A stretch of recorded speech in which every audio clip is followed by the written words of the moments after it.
Happy New Year. I don't care that February is almost in sight. I'm still saying Happy New Year because I feel festive. Good morning, Mincy.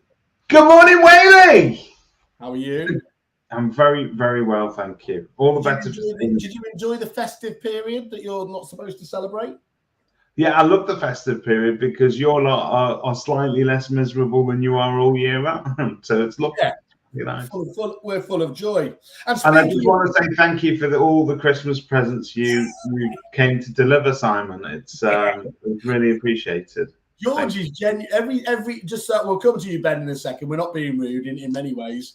Every year, Mincy comes round and he delivers, like a Jewish Santa, he delivers a big pack of normally Greggs or chocolates, basically stuff that's going to wind my kids up. And he always makes the point as he leaves, I've yet to get one back from Whaley, which I found a little bit...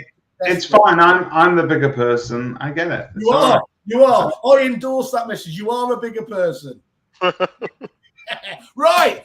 Talking of big bearded people who are wonderful and get round your house in the middle of the night, we got Ben from Hat and Home. Morning. Nice to see you, Jen. Sorry, I messed up there. The multi-award winning Hat and Home. Don't forget that, Simon. Lovely to spend Sunday morning with you, gentlemen. I couldn't think of anything better to do. That is just so laced with sarcasm. I don't know where to start. Anyway, okay. We're obviously all so busy. This is the only time we can fit it in, yeah? As I say all the time, if you've want an excuse to get away from your family on Sunday, this is it. Yeah, quite right. I had a lovely Christmas, mate. Thank you. I took the kids and the family away, so we were away for Christmas in the sunshine, which was great. Oh, lovely. Great. Well, that's even better. Well, we're here to talk about a few important things, but I think we need to start with the most important one of all, the fact that you win loads of awards. Ben, you do fantastically well, don't you? Obviously, you did great at the negotiator again. You've always had a really strong element there, and we can see just behind you the thing that jumps out for me, both on the wall and behind it, this fantastic the hat emblem logo that signifies your agency there. You were kind enough to share with me your entry and just the massive amount of flexibility that comes from. And one of my just simple questions was, how important is it these days to be a marketeer as an agent? Can you get away with it just by focusing on good service, or do you think that it's an integral part of a successful agency today? Well, you can get away with it without it, but whether you grow and whether you generate a new customer base for yourself is a different matter. When I launched Hat and Home, there were two things that were absolutely vital to me: brand and people. Yeah. In equal measure, and the brand, a brand is more than branding. Branding's, your color scheme, your logo, how you have your boards. But a brand is about how it makes somebody or your customer base feel about you, and that's for us to be able to have that hat image and use it. With such agility in so much of what we do, it means that people start recognizing the hat as the brand, and they start recognizing what that means. It means good service. It means a contemporary agency. It means progressive. It means innovation. On our boards, for instance, we don't have Hat and Home plastered on there. We've got 4 different color boards. We don't use the same one. We've literally got our logo, the big bowler hat on the boards with sale or rent on there. And what we wanted people to do is start, dare I say, a bit like Apple or the Night Tick. If they can just start recognizing the bowler hat, then you're kind of winning as a brand. So where did the bowler hat come from? Because that's quite I mean, you're obviously very. Are you talking specifically here? Where did he steal it from? Yeah, who did you steal? No. Well, why did you decide the bowler hat? Because it is quite a traditional image, isn't it? And you're anything but a traditional agent. And I think other brands in the past, if I'm not mistaken, have used. I mean, I'm going back years now to when you weren't even born, but like Bradford and Bingley, they were like what were they, like a mortgage company or something? I think they used to use the bowler hats back then, but then it stood for really sort of like professional and very traditional kind of city gent lifestyle. Yeah, I think let's not forget Laurel and Hardy as well, gents. Okay, yeah, true. when again we were composing the brand and working out exactly how we wanted to launch to market, the idea of the hat came from wherever you lay your hat, that's your home. Yeah.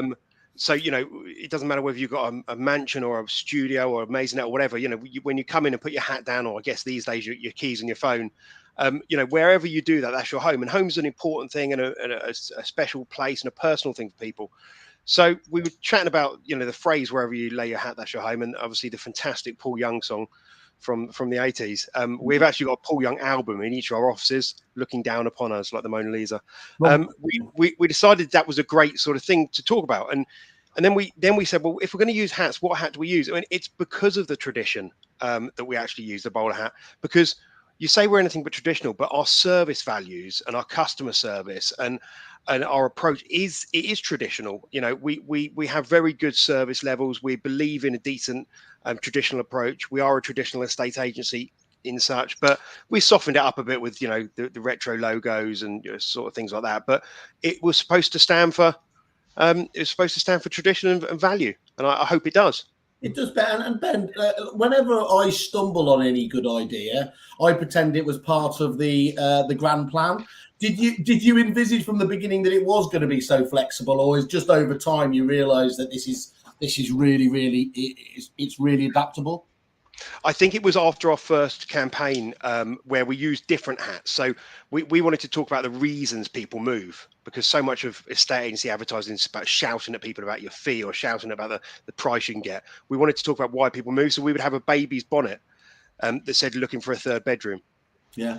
So we didn't use the bowler quite so much back then. But I think after our first campaign, we realized we wanted that to be front and center of everything we did. So that's why we started going into 3D modeling of it, morphing of it. We've got some animation stuff coming up. We're working on another campaign at the moment. So I think it's I'd love to say it was always a grand plan, but probably it's something like in a lot of marketing, it develops over time. Yeah, and Brandon people, anyone who was near your tables and it was tables at the Negotiator Awards, knows just how brilliant your people are as well. They've got a lot of energy, I think I would summarise it as. They're an amazing bunch. We took 31 people to the Negotiator Awards this year, which was amazing because actually we took the whole team last year and there were only 16 of us. So we've doubled in size in terms of. That's a great sign, isn't it? That's a wonderful sign of the progress. And did you do it? You took everyone, so this wasn't like it was a reward.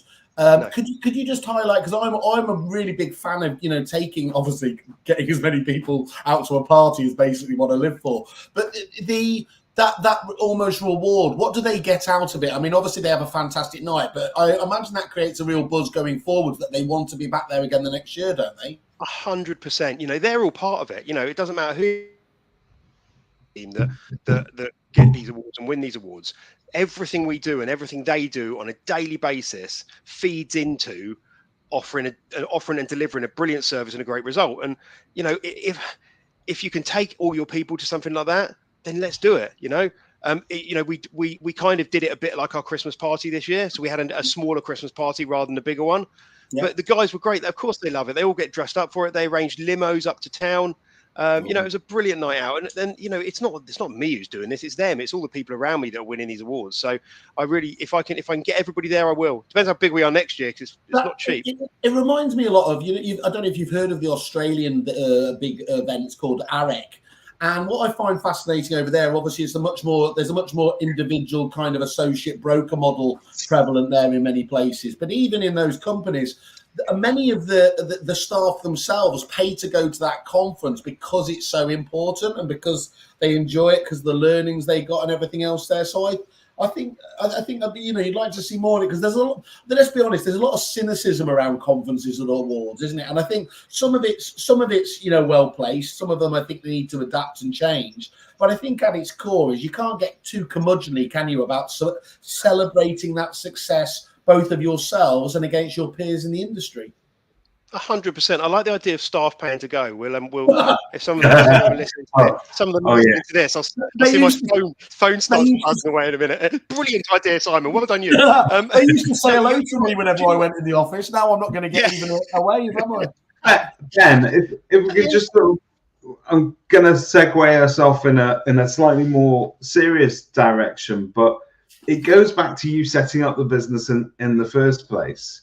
And I suppose it's worth us now talking about your diagnosis as well, because it's a real kind of watershed moment in your life. I read the story and I had no idea, as many people didn't. And you read it, and I think to myself, this is a guy who's had a diagnosis with a progressive illness. It's a neurological condition. And most of us, when we're hit with that sort of news, would slam the brakes on and think, okay, well, just the sheer overwhelm of that situation would put you into a state that you couldn't get things done. You did the exact opposite, and you went even sort of further. You threw yourself into launching business, which, first of all, I've got to say is absolutely brave. But where did that, just take us through that moment and that kind of reaction? Okay. And probably, Ben, give us a bit of background as well for those people that don't know. Yeah, I will. So I was diagnosed with Parkinson's disease in 2020 when I was 41. For those of you who don't know, in a 20-second whistle-stop tour, Parkinson's is where some of the brain cells that produce a chemical called dopamine die. And that means your brain doesn't produce enough dopamine. Dopamine controls movement. So symptoms come that you get tremors, stiffness, slowness, speech problems, insomnia, all sorts of, there's about 40 different symptoms. And it's a progressive neurological condition. It gets worse over time. Nobody knows what actually causes it. And unfortunately, there's no cure at the moment, but we're on the road to changing that. And it usually affects older people in life. So there's about 150,000 people in the UK with Parkinson's. Only 1,850 are under the age of 50, which is one of me. So when I did for the first time ever on one of these shows, I actually did a bit of research. And that point about only 4% of people with Parkinson's are actually diagnosed before they're 50. So I suppose in one way I should say congratulations. You've stood out. Thanks very much, Simon. I've always done that.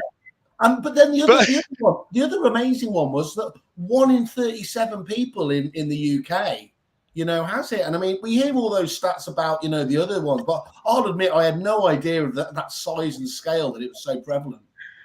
It really is. And whenever you speak to anybody, unfortunately, you hear a lot, oh, my uncle had it, my auntie had it, my grandma had it. And I think it touches the lives of more people. And, because it affects most people in their 70s, and there's usually about a 10 to 15 year lifespan from diagnosis to passing away. I think it affects a lot of people for a short period. So, it's a nasty one. But, and coming back to David's point, Parkinson's it's a lifelong illness at the moment, okay? But it's not one where you have to suddenly go into a horrendous treatment. You don't have to have an operation, and it's not life-threatening immediately, okay? So most people, when they get a diagnosis that is life-impacting, have to either go in a hospital, go through some treatment, or have mortality, as a cloud over them. I didn't have that, so I actually felt it was quite a blessing to me, because I had all the stimulus to be able to say, I need to kick myself up the arse. What am I going to do in my life? Have I achieved? Am I true to myself? All this sort of jazz. But I didn't have to couple that with horrendous treatments and things. I had the choice to behave how I wanted to behave. So I was at Marsh & Parsons at the time. I'd been there 13 years. I was running a lot of offices. COVID was sweeping the world. And I thought, do you know what? I just want to do it the way I want to do it. I think for a while I'd felt that there was more I could bring to agency and do it in a different way. And I thought, well, if I'm going to do that, I need to do it on my own. And I'd been living out in a place called Wokingham in Berkshire, and traveling up to London every day for the last 12 years. And I thought, that's the market I want to start in. So Parkinson's for me was the catalyst for me opening my business. And I wouldn't look back. It's I know this sounds a bit contrived when you say it's the best thing that's ever happened to me. I wouldn't be doing anything without it. You've said that there, and we went out for lunch with your partner Luke, and we were having a fantastic time, and I was doing all my lovely cheap gags and everything else, and then we got onto this, and you told that story in a similar way there, and that bit at the end you were saying, despite being given this life-changing condition here, you genuinely were able to turn that around into the positive, and almost setting those short-term goals rather than just let life drifting by. That sounds like what you're still in the same place with, yeah. 100%. I just I'm not saying how everybody should behave, but I behave in a certain way. I'm a positive individual. I'm a strong individual, and I won't let things get me down. But I will try and find the way through it that's going to improve my life. Now, there were lots of ways that I could have done that, but I chose that starting my own business, making sure I had a legacy for my wife and children, making sure I built something that I could be proud of, making sure I did estate agency the right way. Because I'm not going to be able to work forever. I know that. And it is the best thing that ever happened to me. I've got a great relationship with Parkinsons UK, the charity, and somebody there said to me the other day, it's great. You said it's the best thing that's ever happened to you, but what if you could go back and change it? And I still said, no, I wouldn't. Because if that hadn't have happened to me, I'd not be sitting here now. I wouldn't have the great team around me. I wouldn't have the business. It's given me that opportunity. So, you know what? Life's not perfect, but to me, I'm living my perfect life. I think it's one of some of those films where they talk about, if you could know your allotted time. I mean, we're all hopeful, of course. There's a huge amount of research, some of it very exciting, into these neurodegenerative diseases, aren't they? Our friend Dom, has Huntington's, and there's a lot of links there and everything else. So we're all hoping on that. But just that basic point about you said there at the beginning, albeit people older normally 10 to 15 years. That's a really if that doesn't give you focus, nothing will. It's exactly that, and very rarely are you given the ability to have that long-term focus. Yeah. So Ben, in terms of all the work that you've done to highlight the fantastic work done by the Parkinson's charities as well, you've got a massive initiative going on or about to go on. Do you want to tell us a little bit about that? We have. So a couple of months ago, I launched a video on social media just about my story. And it got an overwhelming response. And I was contacted by so many different agents, but at all sort of levels of their businesses, saying my auntie's got Parkinson's, thanks for highlighting it, my uncle's got, whatever it may be. And there was an incredible amount of people in the industry that were affected by it. Yeah. And if we're gonna cure this disease, Parkinson's UK need more money to be able to put into research. It's as simple as that. We can get there. There's amazing stuff happening, but they need more money. I can't do that on my own, and Hatton Home can't do it on our own. So what I wanted to do is get as many agents together as we can and do something called the Promise for Parkinson's, which is transactional giving. So what I'm going to do is I'm going to be going out to agents in the UK, and if they care enough that they want to get involved, we're asking for a couple of quid per sale or let every year. So for transactional giving, it's a couple of quid, but if we get enough agents involved, we'll raise £1 million a year. So I am going to be knocking on people's doors. I am going to be using my contacts. That's kind of your job as an estate agent, Ben. Yeah, well, there you go. See if they want to sell at the same time. So I'm going out there, and if not everybody will want to get involved, but if anybody does want to get involved, we're going to set up a new platform. This Promise of Parkinson's, and we're going to say, look, just give what you can per transaction and commit to it. We do already. We give £10 a sale, £10 a let, £10 a mortgage for Parkinson's, amongst other things. But we've got to make sure that we smash it out of the park. We've got a message here from your wingman, Mr. Christian Byfield, the Viking. A wing walk. Tell us about that. I've heard about it. So we had about 20 people do a skydive last year. And the next stage on from a skydive is strapping yourself to the wing of a plane and going up there. So I don't know. I think Christian managed to volunteer himself unknowingly, and now he's locked in by contract. So he's a good man for doing it. But I think we'll have about 20, 25 people doing that in the spring. You two involved? You up for a still less dangerous than a night out with Simon Whale. So yeah, I'll strap myself to a wing anytime. Yeah. In the words of Jaws, Ben, you're going to need a bigger plane, I'm afraid. So that doesn't really work for us. I love the idea of transactional giving, and I was thinking about how we can best support you. I think obviously. I think we've seen so many of these stories that are important and relevant to people that it feels like actually Kerfuffle itself. Me and David were talking. We're going to set up our own charity category essentially on there, and what we're going to set up for you guys, obviously, is for the Promise of Parkinsons to have its own page that you can really rally support around that, and we can obviously promote it effectively from there. And I think from Kerfuffle's point of view, we'd like to get in on that basis as well. So, you know, any of the memberships that we give, we'll have a chat with you afterwards about how many tiny pennies I can give away for that. But I think it's such a fantastic one. I think that stat for me is the bit that hit home, was if 1 in 37 people is affected by it, that's everybody, you know, your friends and family, that, you know, your peer group is going to be more than 40 people, 37 people or whatever else anyway. So it's highly likely, as you said, you might not even know it, but here's the thing, awareness will bring that as well, won't it? So I think it's really, really laudable. And I think having somebody like your good self that has that positivity around it as well is again, something that will work really, really good hand in glove with it. Thanks, guys. And I really appreciate it. Anything you guys can do to help us and get involved is brilliant. So thank you. No worries at all. So apart from that, in terms of the kind of how have the staff got behind it as well, Ben? I mean, obviously they're going to be very supportive of you. Do they get involved in the process? Oh, they are absolutely amazing. I mean, my team jump out of planes, bake cakes, and they've done abseils down Guildford Cathedral. We're doing a clay pigeon shoot in September. We do a charity quiz and auction where we raised $5,000 last year. So our aim is to raise outside of Promise of Parkinsons, just for Hatton Home, is £250,000 by 2026, and we're on course for doing 100 this year, which is amazing. They get behind everything, and they don't need to, but they do because they're brilliant people. That's great. That's really, really good. So going back to business now, very, very briefly, Megan asked a tongue-in-cheek question here: when does the Reading branch open?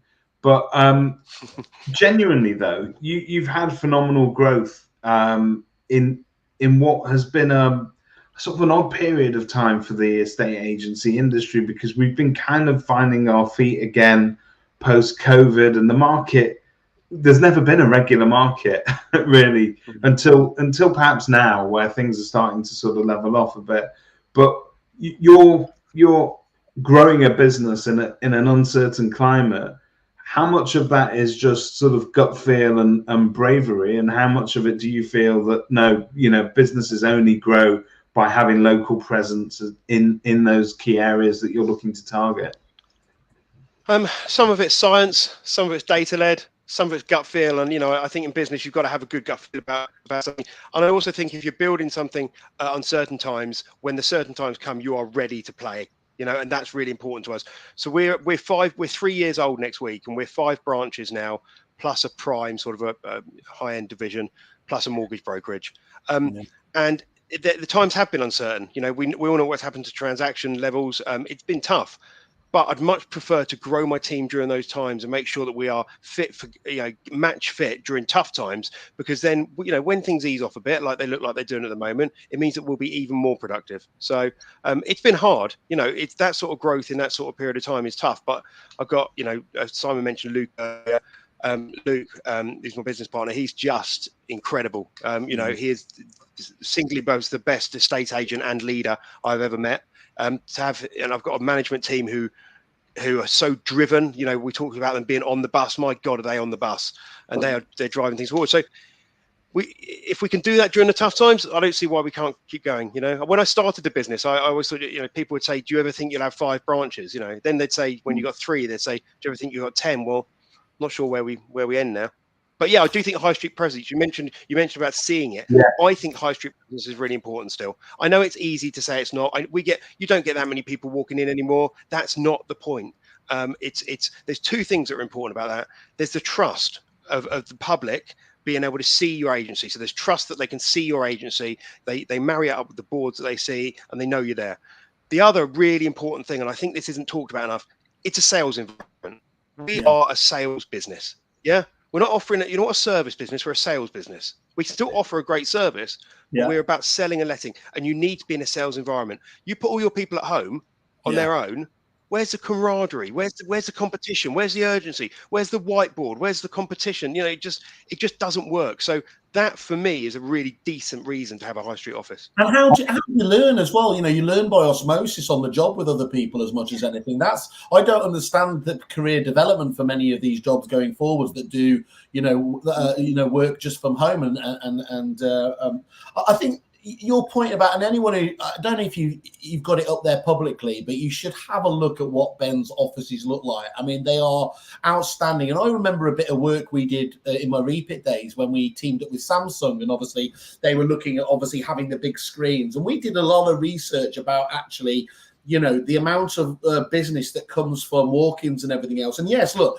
the amount of walk-ins has gone like that. But what's interesting is, if they're taking the trouble to come into your office, you need to impress them enough, don't you? There, and that has got to be the biggest sign of a serious interest, hasn't it? If they're doing what very few people do these days, which is actually visit places.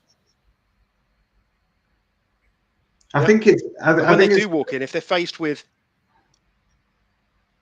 Oh, go on, Ben. Sorry.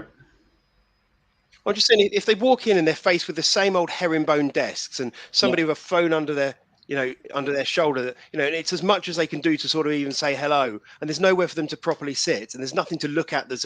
It's nerve-wracking walking into anywhere, especially in a estate agency. Yeah. They're likely to be making a big choice. They're either selling, letting, renting, whatever. It's a big choice. Why can't they come in, have a look around and go, this is a nice environment? Why can't we throw a record on the record player or have a go on the fruit machine first and then talk property? Because they've got to feel, somebody walking into your brand has got to feel an affinity with your brand. Yeah. They've got to feel that that's the sort of people they want to work with, And at the moment, there's too many estate agents out there who you don't feel anything from their offices. It just feels very nothing. Or at least they just don't stand out. There's no purple cow, standing out from the crowd facility there as well as there. Ben, you're talking about Luke, who obviously you cited as one of the best agents, and I think it's worthwhile me blowing a bit of smoke here, because I can't even remember how it came up, but we were your name came up when I was talking to Peter Rowells, and he said you were one of the best agents that he'd worked with, which I think about just about anybody would take as one of the greatest endorsements you can possibly get. First of all, I'm going to ask you the question: how much did you enjoy kind of working with him, and what do you think you gleaned from Peter Rowells that maybe others didn't? And then secondly, as well, who are the people within the industry that you admire, who influence you? Obviously, present company excluded. This isn't about us. We don't do this for the self-glory. It's important. So yeah, just on the Peter Rowells thing. I mean, that must make you. I think I've told you that before, but what was your time like with him? Well, I was briefly at Foxton's, or I was for Fox for a while, briefly while Pete was still there, and then when he moved over to Marsh and Parsons, I followed in that way. Peter's had a huge influence on my estate agency career, but also how I see sales environments, how I reward people, how you measure performance. He's a true estate agent. He'll say that readily. Yeah. As amazing as he's done, with all the things he's done, he comes from estate agency. He was on the ground, so he knows what it's like. Yeah. And he's consistent. He's absolutely consistent. And, whilst I don't agree with absolutely everything he would have done or will do, he is absolutely consistent in his approach. And so you knew where you were at M&P. You shaved. You didn't wear brown shoes. You made sure your car was immaculately clean at all times. You were never late for anything. And those sort of disciplines create a culture. Yeah. Because alongside that, we always got rewarded for when we did a great job. We always shouted out top performance. We always made sure there were incentives in place to make people work harder. And again, you start building a culture which is all about great work that brings great results for our clients equals great pay and great rewards. When I was at M&P, I started there as a negotiator. Okay. And I was there 13 years. And when I say people, I always say we built the company from 5 to 32 offices. I didn't, of course, that was not my responsibility, but I felt part of a team that did it.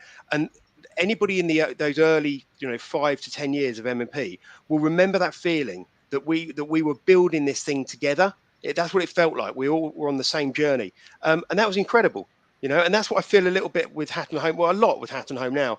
I feel that everybody's on that same journey of growth because we care about the little things. Peter cares about the little things a lot. Yeah. I'm sure he won't mind me saying that. And you let them slide once, it's game over. We have he'll laugh at this because we have a whiteboard in every single one of our offices because there's something about going up to the whiteboard and writing up, I've got a brand instruction, or I've done a deal, or I've got a new FS lead, or whatever it is. There's that physicality of saying I've just had a win, So we make sure we have one. That whole gamification, celebration of success, it's massively important, isn't it?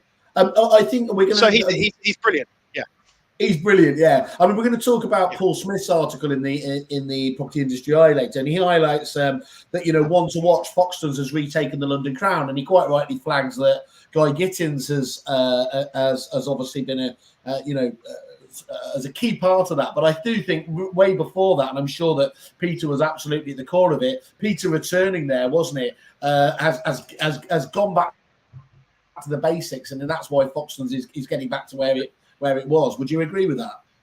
Oh, absolutely. I mean, Guy has done a great job in there. He did a great job at Chesterton's. He's done a great job here. They're going back to what proper estate agency is, and they're understanding what their core brand is, and they've done a great job of that. I think they probably lost their way slightly for a while. Peter will have an influence on that, but I think it's being driven heavily by Guy, who I've got a lot of admiration for. They're going back to the roots, celebrating success, rewarding people. You look at any of their stuff on LinkedIn, and you can say they clearly reward people for doing a great job. They invest in training heavily. They've got great tech. They're supporting their people in front office with great tech. So they're doing all the right things. And they've come back to who they are. They're finding their identity again. I think it's brilliant to see. There'll always be a special place in my heart for Foxtons. So I spent 5 years there, and it's a great business. Well, it's a cult in the best possible way, isn't it? So I think I love a cult. I love a cult. Keep it clean. So Sunday is the day of rest. So just you mentioned Luke there, obviously. Who else? And obviously you pay back Peter the compliments. Who else stands out for you in the industry that you think they're doing interesting stuff that you listen to? So there's quite a few people. I think in terms of people on the front line, of course, apart from you two gentlemen. I worked alongside Lisa Jane Kelly, who's now at Savills, when she owned M&P alongside Peter. She taught me so much about people, about making sure that you're managing people in the right way and getting the best out of them. She's absolutely fabulous at that. There's some people who I think are in the broker space who are doing some great things at the moment. Scott Gunn, I've got a lot of admiration for. I think he's very open and honest about the work he does, which is really interesting. Tony Morris, trainer Tony Morris, I think is absolutely brilliant in the estate agency space. He brings ideas from outside of the industry into our industry, and my God, that needs to happen more because we're just like a little cocoon, this industry. Yeah. Guy Gittins, huge admiration for. There's quite a lot out there. I was going to say we always have to limit it because otherwise it resembles an Oscar speech. But it's always interesting to see some of the people that obviously because they help. I think that helps you get a perspective of the person as well from there. And going on the flip side, obviously we're very selfishly and focused on the supplier side of things, tech, but all suppliers. You mentioned at the top there, obviously, brand and people, but supporting all of those underlying it are the tools of the job. What for you are the tools that stand out for you in the business? Okay, so from a tech perspective, we use Repit, and I know we all laugh about there are some limitations. It's a brilliant CRM. In terms of what it needs us to do, which is to be able to make sure that we have got a nurture journey for our clients, and we can chase deals and chase valuations and report and monitor. It's brilliant. There are some things they could tidy up on it, of course, like all platforms. But I've got a lot of time for Repit.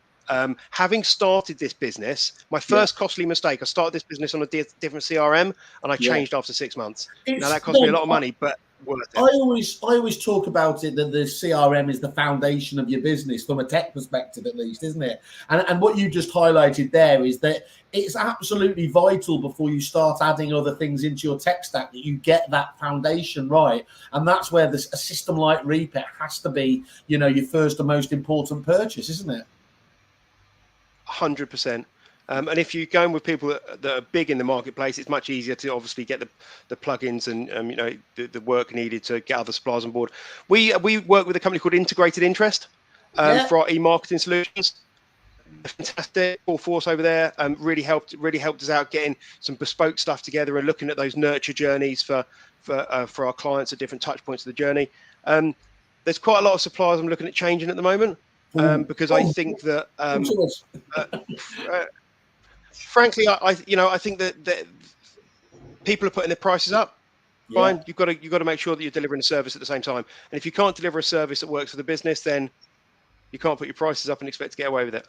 No, Ben, I think that's really so. You're obviously a fantastic. We're really pleased to have you as a Kerfuffle member. And how do you? A part of what we talk about is having those honest conversations with your supplier partners. And look, they're as hit by the cost of living crisis as often actually tech wages are going up exponentially even more. So they'd argue there. But how do you? They can't operate in a commercial vacuum. What's the conversation that you have with them, what you want to have with them when they put up their prices as a way of saying, look, guys, we don't need to do it. And sub question. It must be harder to break up with a supplier who you get on with personally, i.e. put the time in with that relationship. Yes, but business is business, and at the end of the day, it's got to work for you. So yeah, because we have great relationships with our partners, with our suppliers. I think the problem comes where you've actually what's happened. It becomes a value thing, right? Any price is about value. It's cost and value. So it doesn't matter what you're charging somebody. It's whether they're getting good value out of it. Okay. Same as whether we're charging 0.8%, which you wouldn't dream of, or 1.5%. We're more expensive than other agents, but we're better value, I believe. So if you're not delivering value, then it's easier to stomach as a client if you're not charging much. When you start raising your prices, that's when people start looking at your value. And I think regardless of everybody's cost of living crisis, and all of our costs are going up. So and we're looking at how we continue to develop our fee structure. We've got to give more. We can't just say, right, we used to provide something at 1.2%, now we're going to charge 1.5%. What are we going to give to them? How are we going to offer a better service, a better value? You've got to give more. And I think it's just too easy to get an email through that gets lost in everything saying, we're putting our prices up. And that's the way to deliver something from a supplier. Not for me. It has to be done as a conversation. I firmly believe, doesn't it? I mean, I don't.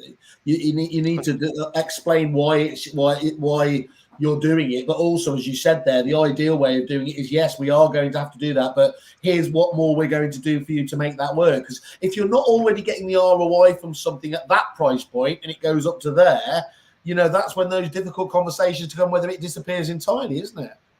Yep. Yeah. Okay. Yes. Really interesting. Really interesting. Mincy, could you get that story up? Because I don't know if you guys saw it, and I always really enjoy his articles, Paul. I know he's obviously, some people would say he's a bit Marmite, but I always just think that's people who have got strong opinions. And he comes across very, very Russell Quirk in the kind of strength of what he said. But he kicked off his article this week, I thought, just talking about obviously, 2023 wasn't the best of years. Transactions down by over 20%, as you could probably see there. He makes quite an interesting point about he expects 2024 to be cautiously optimistic, and he expects to see an uplift back almost up to there by 15%, and that he reckons that's going to be aided by prices dropping off by 5% across the board there. First of all, Ben, where do you come from that point of view? He goes through a whole host of other things we're going to talk about there, but just that kind of, what does 2024 offer in terms of the market? How do you see that? I think it's bang on. Cautious optimism is exactly where we should be looking at. We've already seen it. Demand activity levels are way up on what we expect for this time of year, way up on last year. I think there's still some price adjustments to happen in the market. I think they're probably more to do with some asking prices at the moment being a bit too high and historically coming over from the back end of last year. I actually think clients, if you're doing a good job for them, are very aware of what's happened over the last year. And we've probably seen, whatever it is, you read one story 1 minute and they say we've seen a 0.2% drop, and then the next one we've seen a 20% drop. We've seen probably about 10 to 12%, I guess, across our network over the last 18 months. Has it got a little bit further to go? Maybe a little bit, but I don't think much. I actually think we're going to see prices strengthen towards the back end of the year. Okay. Mortgage rates are, you've got sub 4% 5 years coming out. It's a much more sensible environment for people to buy in. So many people have been waiting, but those reasons for moving, we just remember why we're estate agents. Those reasons for moving haven't changed. So if somebody's held off for a year because they couldn't afford the 6% mortgage, understandable. Their new child's a year older. Their marriage is 1 year closer and they want to get a bigger house. Their retirement's 1 year sooner. It's these reasons for moving don't change. So people will just get on with it. And I think everybody sees the environment we're in at the moment as a pretty sensible financial environment to be buying in. We're back to a bit more normality. So I'm feeling probably more optimistic than most, but I'm an optimistic person as well. So, I think we're seeing great starts of the year. Without getting, you don't need to look political about it. What part do you think the election will have to play, if any? Because normally there's a bit of when it's announced, there tends to be a bit of a sort of a pause, doesn't there? It's what do you think? Will it have any impact, or is it largely going to not affect the market? It always has an impact. I think it has less of an impact as we see more of them, and I think that it's sentiment. We always know it's down to sentiment and confidence. So, it depends what it does to the market. I think because we've had a period of a challenging period where the financial markets and interest rates have been so topsy-turvy for the last year, I think that's probably taken a sting out of what the election could have done to the market. But there'll be an effect. There always is. But again, it's our job as estate agents to make that market and explain to people why it's a good time to buy, a good time to sell, a good time to rent or let. Cool. And he goes on, I've made you big there. I don't know what have I done there. Right, there we are. That's better. Oh, no, that's even worse. He also goes on to make the point as well about CoStar, he reckons, will knock Rightmove off its pedestal following their 99 acquisition. Do you get involved in those portal debates? Is it just something that's just happening out there, or are you watching it with a keen eye? It would be great if there was a more competitive landscape, and there's not at the moment.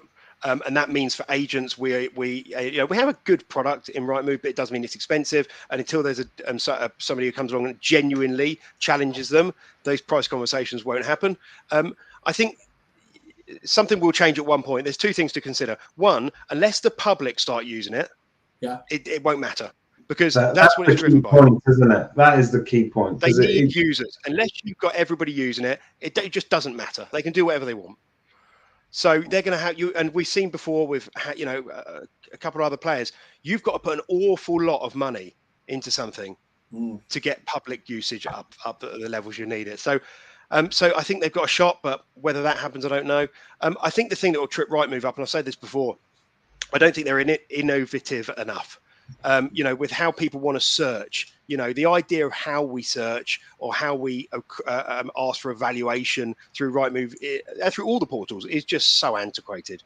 People want to just talk. How would you change that then without giving them an instant win? How would you see that journey? Because I think you're right. The key is that loads of house moves, the majority of house moves, will start with somebody going to have a look at Rightmove to find out what's going on in the market, how far their money will go, and all searches begin that way.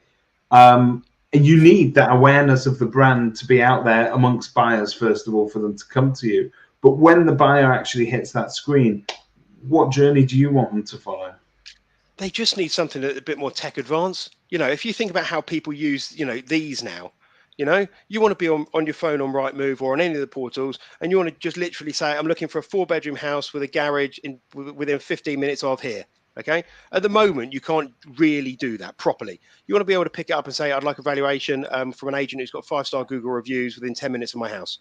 That's where AI comes in. And that platform needs to be developed, because the idea of filling in forms and getting a contact back from an agent, it's just people want things now. They want to see it, So I think that Rightmove's here to stay. I don't think they're going to get seriously challenged very quickly, but I do think they need to innovate. Interesting feedback. Do you think they get trapped because I don't hear too many, when you talk to members of the public, I don't hear too many of them saying Rightmove needs to innovate, because I think they understand, they believe that that's all of the stock on there, which is the main reason they go there for. So do you think that creates the problem for Rightmove, that why break something that isn't, that isn't broken? That's their concern. And I agree with you. I think they should be braver. But do you think that's a large reason why they don't, on the face of it, appear innovative? Well, they don't need to be at the moment. They don't need to be. They do good things. Let's get real. They produce an awful lot of quality leads for agents, but they don't need to do it whilst they've got a monopoly. The question about whether the public want it, I don't think the public as a whole ever really know what they want until it's then presented to them. So you look at innovation through Facebook or Instagram or TikTok, and they say, God, that's an amazing feature. You think, why didn't I think of that? Or the new invention that comes out, you think, oh God, I could have made millions off that. You don't think of it because you just don't think of it.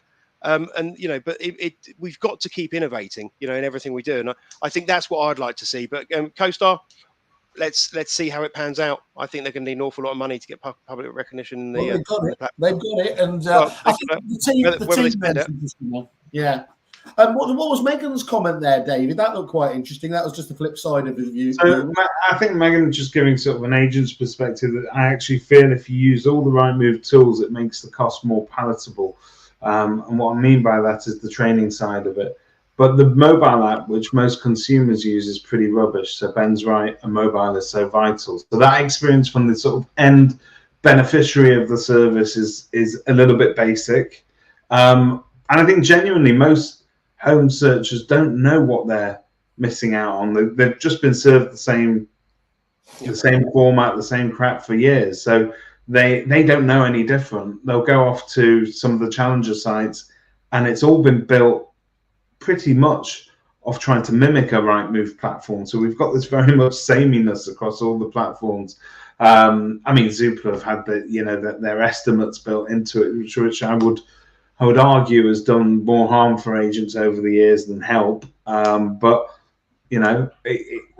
Mincy, and for you both, actually, do you think that the failure of Booming as a commercial enterprise, do you think that's put Rightmove and the others maybe off from innovating? Because clearly Booming was trying to do some really quite innovative stuff. Do you think they've mistakenly kind of said, well, actually, those guys tried to be innovative and it didn't work for them, and that's one of the reasons? Or is that I'm going to be a bit controversial, as I normally am when we talk about Booming, but I think one of the obstacles to Booming really sort of getting taken up by agents, to me anyway, and I don't expect either of you to agree with this, but it's the personalities behind the business. There was a large amount of distrust by the agent public in those two individuals particularly, and they had every reason in the world, really good reason, not to trust them. And the innovations that they introduced were probably a step in the right direction. Yeah. But when it involves giving over the only commodity that we have as agents, which is our data, when that data sharing becomes such a key part of that agreement, then I think you need to be able to trust the people behind the business in order to do it. So I think Booming was off to sort of a bit of a bad start from the beginning because they had this cloud over them. Now, all sorts of things happened around the time that Booming came to the market, which perhaps, some very cynically would say was designed to sort of reposition the reputations of those individuals behind the business. But I think if you talk to agents, that's always what comes up. But the innovation and the prospect of them innovating was good. I'm not so sure I was into being able to sell lamps to people to put in their rooms and stuff. To me, that wasn't necessarily what it was all about. But as Ben said, it was just giving the consumer perhaps something else to focus on other than just, here's your listing, click on this button and fill in a form. And I think that is the key to it. I'd have bought a lamp if it was one of those brilliant hat and home lamps. That's absolutely for sure. Have you thought about merch, Ben? Yeah, everything's for sale, Simon. You make me offer. Oh, I like it. Okay, I will do. We'll talk afterwards. And so what does Christian say there as well? He's just got a couple of comments, hasn't he? What's he said there? Yeah, so Christian says, until someone reimagines what a portal is and does, nothing will change. However, any innovation in the space needs market share, and consumers won't return to a site with 20% of the market listed. And I think that's really, really, really key. We get approached all the time by sort of challenger portals that are starting up. And do you know what? I sit down with them and they're all really great people. They're well-intentioned, and they'll always tell you the same thing. We need agents to give us the properties. When we've got the properties, the public will come. But we need that kind of leap of faith from the agents to stick with us during that nascent period whilst it's being set up. And I don't think agents have got the time or the patience necessarily to support new ventures like that. They don't want to be seen to be advertising on a portal that is restricted to, as Christian said, perhaps to only 20% of a marketplace. Yeah, that's true.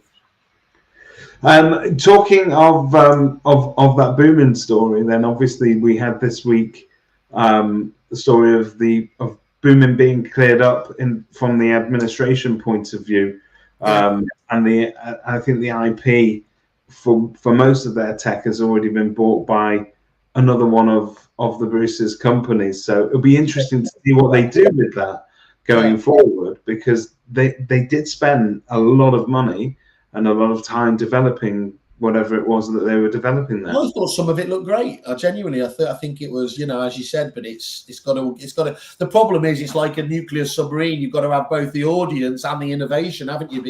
Being turned at the same time, and it's really hard. And I think it's just really hard for a lot of suppliers to. You understandably, a lot of them will launch free, but moving from that free stage to that paying stage is really challenging, because people will always say, well, actually, I'm not going to pay and you need my business. And so you're caught in that kind of game of chicken, aren't you? Talking of chickens, can I make a segue over to something that you spotted today on social media? So I'm going to put this up on the screen, and we'll kind of try and follow the story, and Simon might fill in some of the blanks here. But here's a post from Charlie Landon, who is calling time out with a combined 60,000 plus subscribers or followers across all platforms, most of whom are interested in discovering whatever they can do to help their move. I no longer have the time to debate anything except matters affecting the housing market on my home moving audience, because it takes time away from the majority of followers I am here to serve. I don't care what people who know me think of me, so you can imagine how little I care what strangers think. I'm not here to make friends or to be liked, although I always welcome new contacts. So he goes on to say, in the rest of his message, I repeatedly tell my audience not to believe or rely on anything I say, but if it's relevant, at least consider it before dismissing it. Sometimes that process will be valuable. But on balance, your feedback is that it's mostly helpful, thought-provoking content for my 25 years in the moving industry. I welcome constructive challenges and disagreements. At least one of us will learn something each time, and that's positive. I care about helping as many people as possible to overcome the difficulties of moving home, move on with their life, and do so without being disadvantaged by an unscrupulous person. Now, his 2024 resolution, and this is the important bit, don't get drawn into cockfights with insecure individuals on trivial topics who are more interested in feeling clever than helping people. Well, I've got to say, that's a real challenge he's thrown down there to the rest of the industry. First of all, I've got to award Charlie our first ever award. We've never done this before, but he's right. Don't get involved in cockfights, and therefore, Charlie, you are.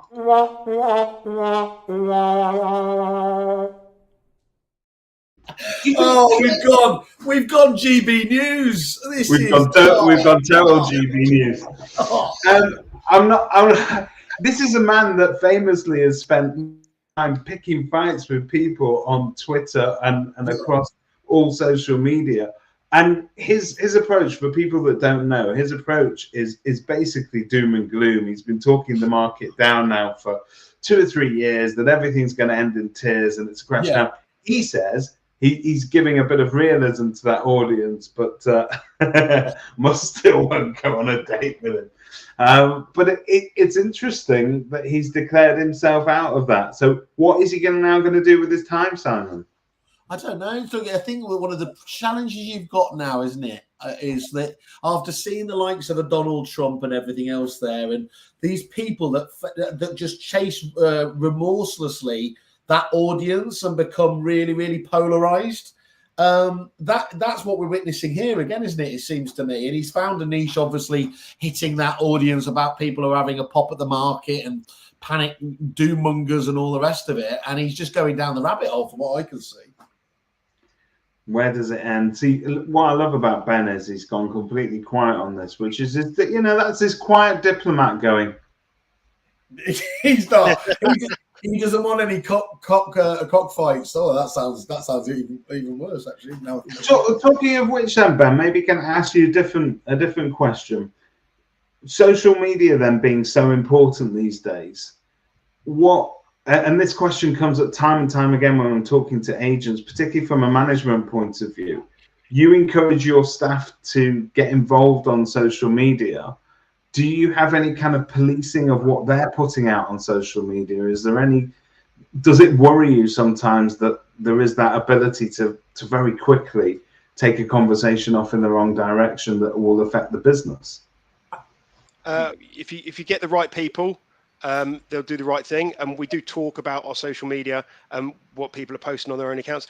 At the end of the day, it's their own account. You know, if they're posting on behalf of Hatton Home, that's something that we don't really encourage. You know, they can have, anybody can have their own views, you know, crack on. But you've got to think about, we live in a world where your own views on social media are not isolated anymore. So you've got to be prepared for your employers to see them. You've got to be prepared for your customers to see them, your peers to see them. And if you're not comfortable with those people seeing them, you shouldn't be saying it in the first place. You can't just hide in that corner. So I think if you've got the right people, they engage with the right debates and they do the right thing. We have a strategic social media policy that means that we post everything. So we don't encourage our people to go out and post on behalf of Hatton Home. Share our stuff, engage, have your own personal brand, be an industry thought leader. It's all those things are brilliant, but you can't stop people's voice. Did you guys, I don't know if you caught Ben Madden's great webinar that he does, Pass the Syrup, and he had Matt Baldock, Rowan from College and County, and Alice from Nested Estate Agents. And one of the interesting angles they were talking about was that they were talking about potentially replacing door knocking with social media marketing. What do you think about that, Ben? Is that a step too far? Is it all about a blend? What's your approach? I mean, they're two different things, aren't they? That's like saying you're going to replace your apples in your weekly shop with mints. You know, it's just nothing wrong with a bit of mint in your diet. No, we'll love mints. They're two totally different things. Yeah. You know, every bit of marketing you do and every bit of brand awareness, it's about brand awareness. It's so that when somebody goes, I think I'm going to move, they call you, and then that process of valuation starts. So all marketing drives to one thing. Do they have brand awareness enough that they're going to call you at the time they decide to move? So social media plays a part, door knocking plays a part, direct mail plays a part, testimonials play a part, Google reviews, it all plays a part. But to say one outstrips the other, no. I mean, I have, door knocking, I think it has its benefits, and I think it can fall flat in its face sometimes. But if you do it in the right way, it can land very well. It's not something I've ever done in my career before until Hatton Home. My people actually drove the conversation and said, look, we want to go out there and knock some doors. 75% of my team are female, and that actually does make a difference on door knocking, because whether they should or not, they have a slightly less guarded response when they're knocking on the door. And they're brilliant. They're going to, that's all you need, whether they're female or male. If you get the opportunity, you're fine. That's the point. When you're door knocking, you are, to a certain extent, invading somebody's personal space, isn't it? It's their home. It's probably the place where they feel safest. So it doesn't surprise me that they necessarily are, more open to talking to somebody that perhaps represents a friendlier face. I don't know. And that's nothing to do with the way people look. It's more to do with the way that people act and behave, and I can see that. What do they do? When you door knock now, is that now part of their regime, or do you leave it to them to choose how often to do it? We talk. Every market's different, and every street in your market is going to behave differently to a different type of marketing. You're going to attract social media with some people, door knocking with other people. A well-worded letter on one street is going to get a very different response to the same letter on another street. So you've got to understand where door knocking fits into your marketing strategy, and it fits differently for every office. So it's. I assume, Ben, though, that telephone prospecting is key across all markets. Oh, get on the phone. Get on the phone. Get off your email and get on the phone. I love it. And you can't do anything better than be on the phone. And people do pick up your calls, and they will pick up your calls. And you might get there by texting them first or emailing them first, but get on the phone and talk to people.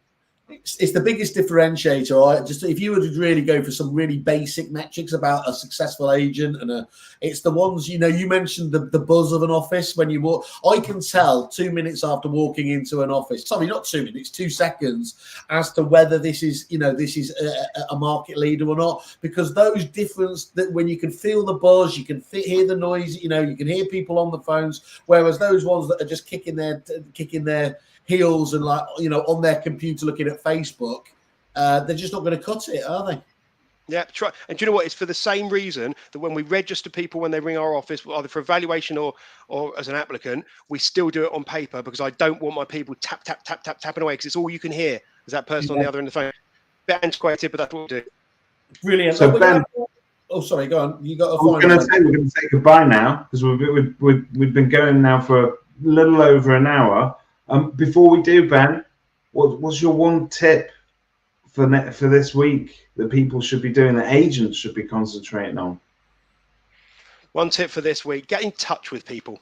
Whatever your job is in that agency, call people, get in touch with them, say hello, ask them what their plans are, and make sure that you're part of their decision-making process. Just talk to people. Ring more people this week than you've rang last week, but less than you're going to ring next week. Lovely. Ben, just talking to people, we want to, obviously, for those people that are interested in backing you, obviously getting involved with your with the new thing, as we said, we're going to be launching on the site, obviously get in contact with us, me and Mincy directly, but how can they reach out to you directly, Ben, on it? Reach out to me directly on LinkedIn. I always answer my messages. We're going to be setting up the website, and I'll make sure that's launched over social media so you guys can see it. Or if you get in touch with David or Simon, they can point in your direction. You'll see more on our community page of hattonhome.co.uk, which will be updated shortly as well. So it's in its infancy, but we're going to go quickly like we normally do on all this stuff. And I'll make sure that I'll be knocking on some agents' doors to come and say hello. Well, hats off to you, Ben. I've been dying to get that in for the last hour. Amazing business, amazing person. Thank you so much for spending your Sunday with us, Ben, and we'll hear from you soon. Thank you, gentlemen. I appreciate it. Take care.